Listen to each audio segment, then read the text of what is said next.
Good afternoon, everyone. Buenas tardes. Espero que todos estén sanos. I hope you're all healthy.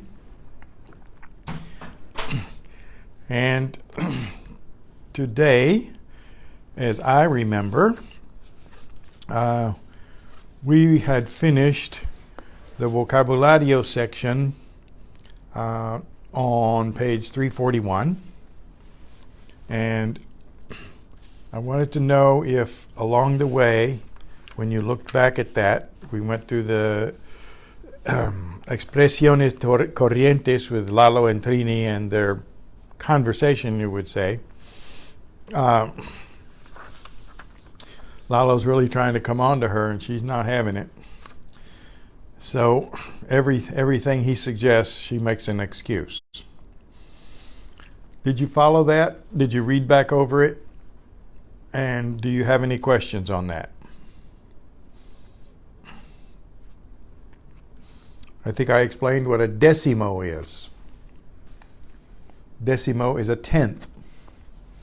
So what Lalo's negotiating here is getting not a whole lottery ticket, but a tenth of a share in a lottery ticket. I guess they divide them up like that for those people who don't have a lot to invest or risk or don't want to. So at the end of the conversation between Lalo and Trini, he keeps trying to invite her to do something, and she keeps turning him down.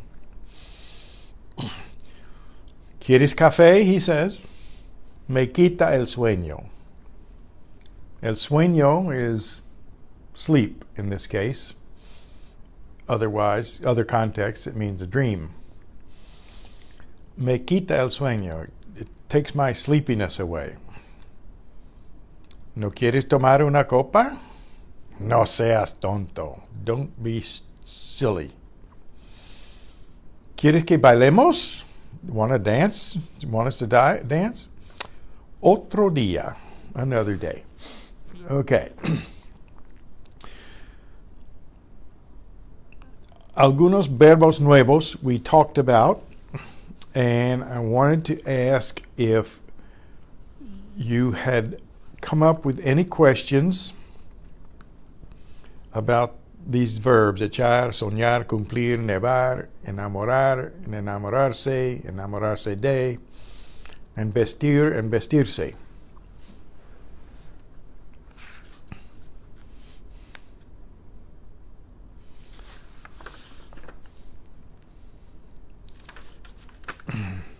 Now, what we're getting in this chapter is the conditional tense. That's the would in English. If you look at the preguntas, page 341, ¿Qué haría usted para apagar un incendio? Un fuego. What would you do?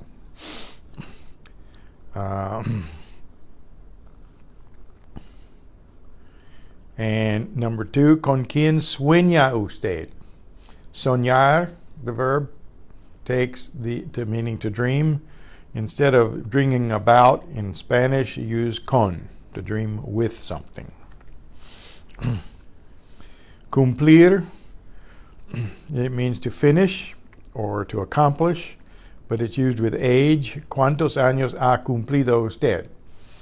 How old are you, in other words? ¿Ha cumplido usted su servicio militar? Have you completed your military service, etc., etc.? ¿Cumple usted con sus promesas? Do you fulfill your promises?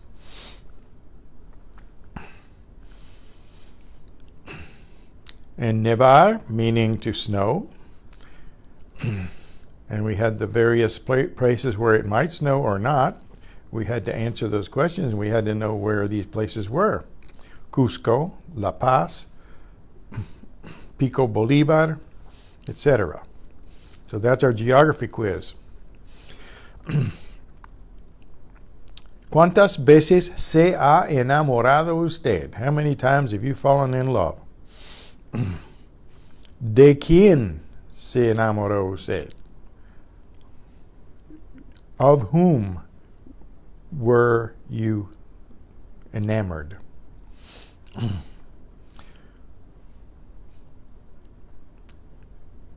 ¿Cómo se comporta una persona enamorada? How does an enamored or a person in love behave? Comportar. We get our word comportment that way. ¿Ha intentado usted enamorar a alguien? Intentar does not mean intend, it means to try. Have you tried to make someone fall in love with yourself, presumably? ¿Cómo viste una persona enamorada? ¿Cómo se viste? How does a person in love dress? ¿A qué hora se viste usted todos los días? What time do you get dressed every day?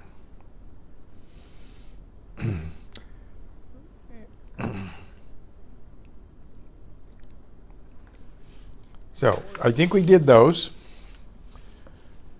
So now we have to proceed to the imperfect subjunctive, the past subjunctive. We did the present, where the present subjunctive was Anna wants me to go with her. Ana quiere, present tense, que le acompañe, that I accompany her. Here we have past tense introducing, and we have a past tense in the subjunctive dependent clause. So, Ana quería que yo hablara con ella. Now, there are lots of ways to translate this. Anna wanted that I speak with her, or that I talk with her. Or in English, we just say, Anna wanted me to speak with her. We just use an infinitive phrase. But you don't do that in Spanish. You have to actually use the subjunctive.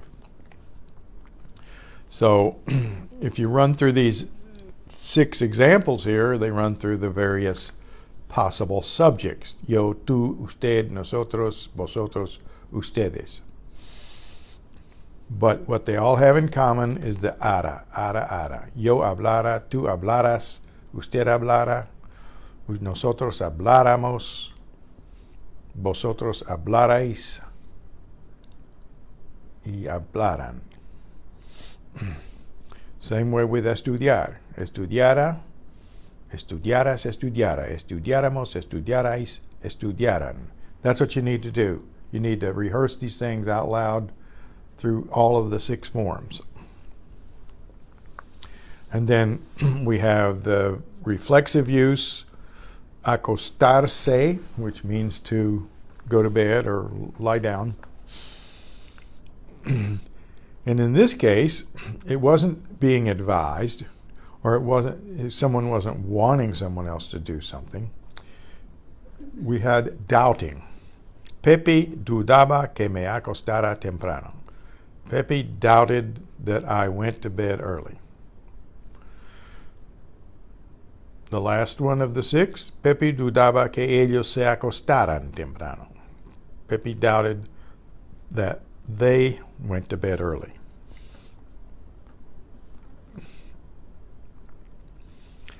Okay, that's the first conjugation, meaning AR verbs. Second and third, the ER and IR conjugations. We have el médico insistió en que yo comiera más. The doctor insisted that I eat more.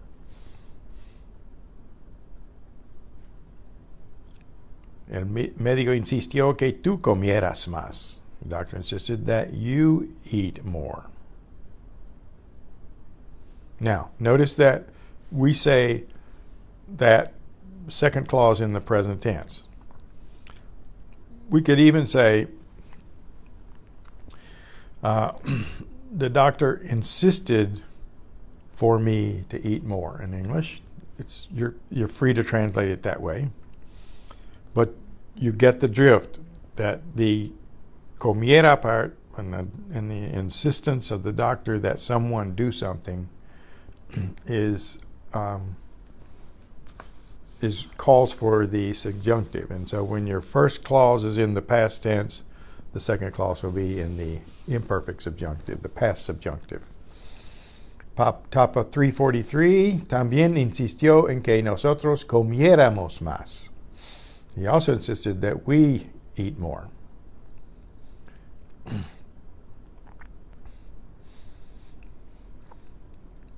So insisting, wanting someone to do something, doubting that something's true, advising, and finally requesting. José me pidió que le escribiera. Joe asked me to write him. José te pidió que le escribieras. José asked you that you write him.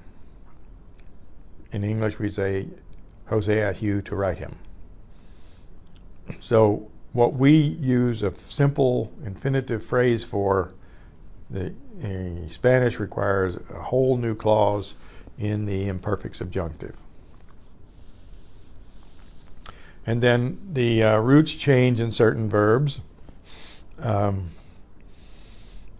The E to I and the O to U in the root or the stem of the third conjugation verbs. For example, for seguir, we get siguiera. El profesor quería que yo siguiera practicando. Seguir means to continue or to follow. So in this case, it means continue. The professor wanted me to keep practicing, to continue practicing. El profesor quería que tú siguieras practicando. Wanted you to keep practicing. And so forth and so on. You have to pay attention, though, where the stress is going to remain consistent even though we add syllables. So, quería que siguiéramos practicando. Siguiéramos has to have an accent because it ended up being the antepenultimate syllable, meaning this next to the next to last syllable. Siguiéramos. The rest of them are only stressed on the next to the last syllable. That's why they don't require the accent. No fue necesario que. Again, there's some sort of implication of a command or a wish or a doubt or some sort of emotive content that requires the subjunctive. It takes some getting used to. No fue necesario que yo durmiera mucho. It was not necessary for me to sleep more, or a lot, excuse me. No fue necesario que durmiéramos mucho. It wasn't necessary for us to sleep more. The other way to do it, more literally, it was not necessary that we sleep more. That's the only way to do it in English and capture the mood, the subjunctiveness of it, shall we say.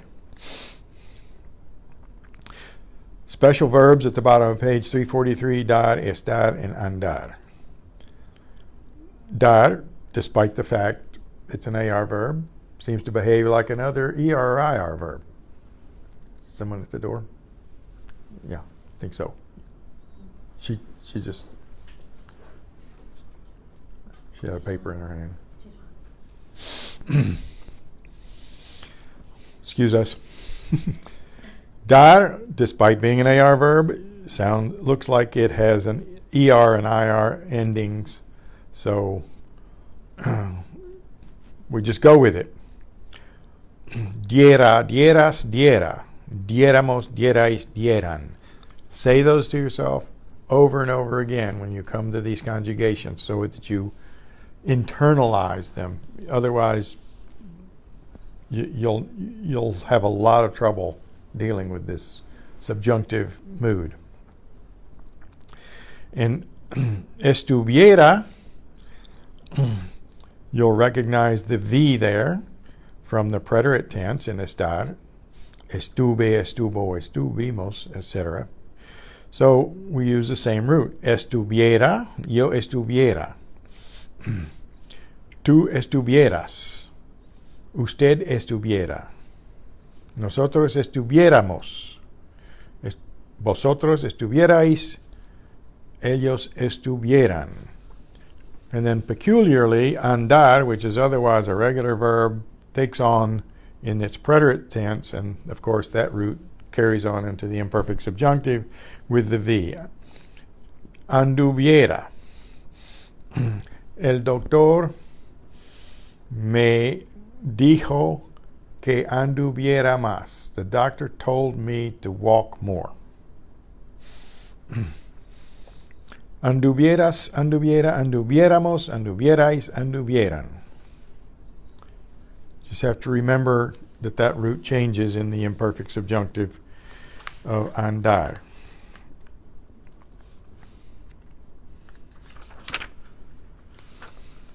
Page 344. We have some more. Producir somehow inherited the jota in its conjugation. Produjera. Produjeras, produjera. Produjéramos, produjerais, produjeran. You repeat that to yourself so that you internalize the patterns.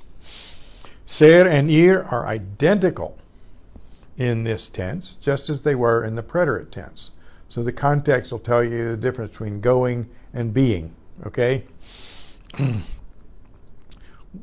One of the things about the subjunctive is anytime you use it in an if clause, and this is later in the lesson, and it's contrary to fact, we use a subjunctive. Now we do that in English too, whether you realize it or not. The old phrase, if I were you. Okay, I'm not you, so it's contrary to fact. And that's an English subjunctive, if I were you. So many people say, if I was you, not knowing that there's any difference. Now, these irregular subjunctive endings are not completely foreign to you. The roots ser and ir from fue, fuiste, fue, and so forth. They pick up that first part of the root, the fue part. And in the preterite of decir, dije, dijiste, etc., with the J. So we have dijera, dijeras, dijera, dijéramos, dijerais, dijeran. And traer is the same way. It has the J in the preterite and it carries over to the imperfect subjunctive.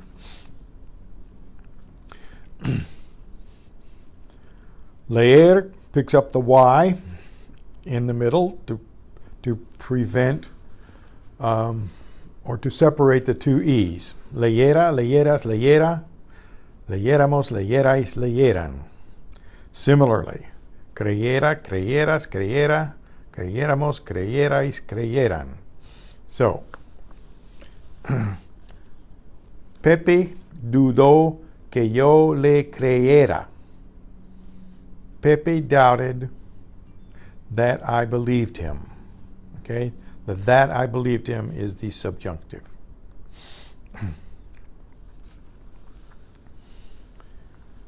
Oír, oyera, oyeras, oyera, oyéramos, oyerais, oyeran. You'll see the pattern where the first person plural, the nosotros form, has an accent to keep that stress on that second to the last root. Era, era, era. In all of these verbs, both pages. Well, there's a little different because the U comes in to substitute for the O. Si yo pudiera, if I could, te lo explicaría. I would explain it to you.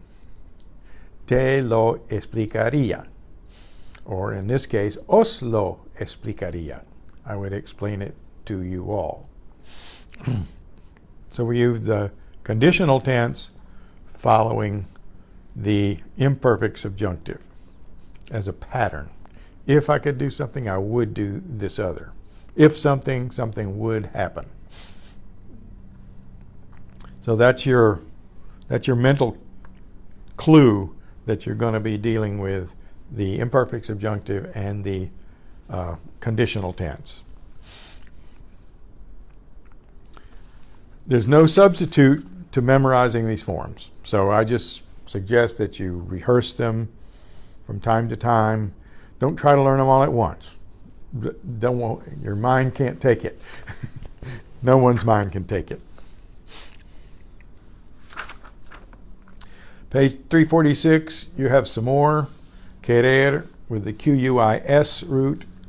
Quisiera, quisieras, quisiera, quisiéramos, quisierais, quisieran. Hacer with the hiciera root. Venir with viniera. And haber with hubiera.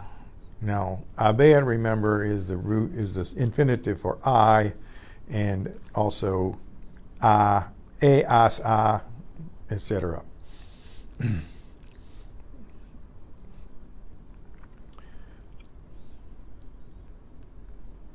So then we get to the if clauses. And remember what I said, if there's an if clause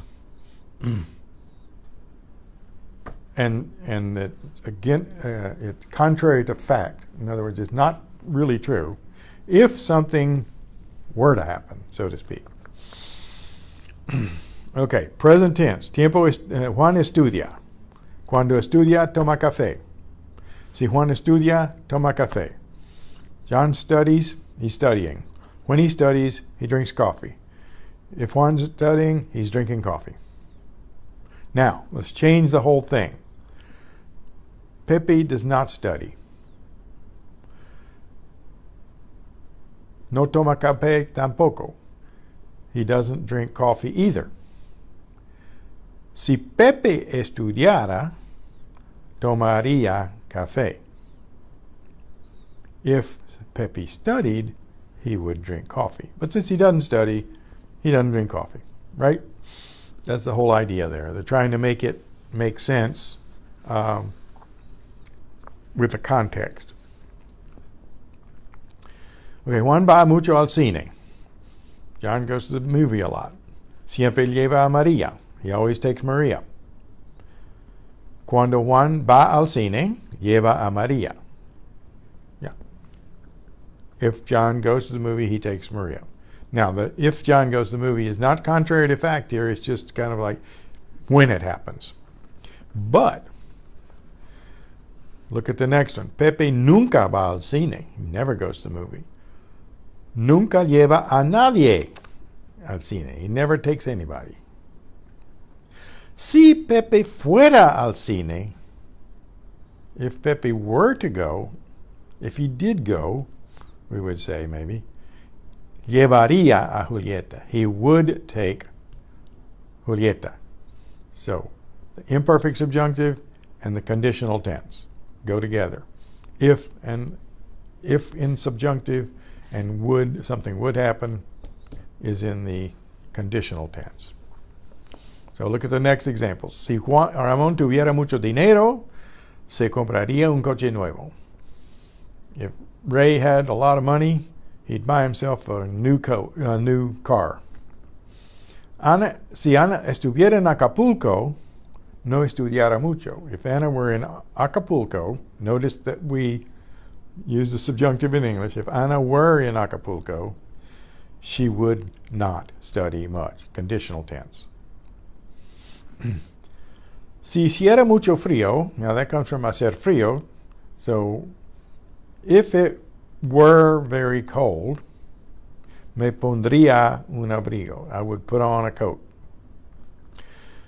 Si fueras a Buenos Aires, tomarías un avión. If you were to go to Buenos Aires, you would take a plane. I would think you'd take a plane. It'd be a long boat trip and an even longer walk. So, let's look at these examples. Si Ramón tuviera mucho dinero, se compraría un coche nuevo. He'd buy himself a new car if he had much money, but he doesn't have much money. So that's contrary to fact. So forth and so on. Okay, now, tiempo pasado, past tense. Juan estudió. John studied. Si Juan estudió, tomó café. If John studied, he drank coffee. Pepe no estudió. Si hubiera estudiado, there's the imperfect subjunctive of haber. If he had studied, si hubiera estudiado, habría tomado café. He would have drunk coffee.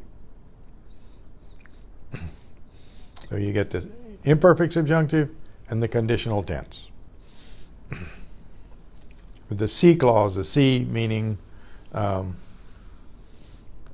if it's contrary to fact, that invites the subjunctive. It requires a subjunctive.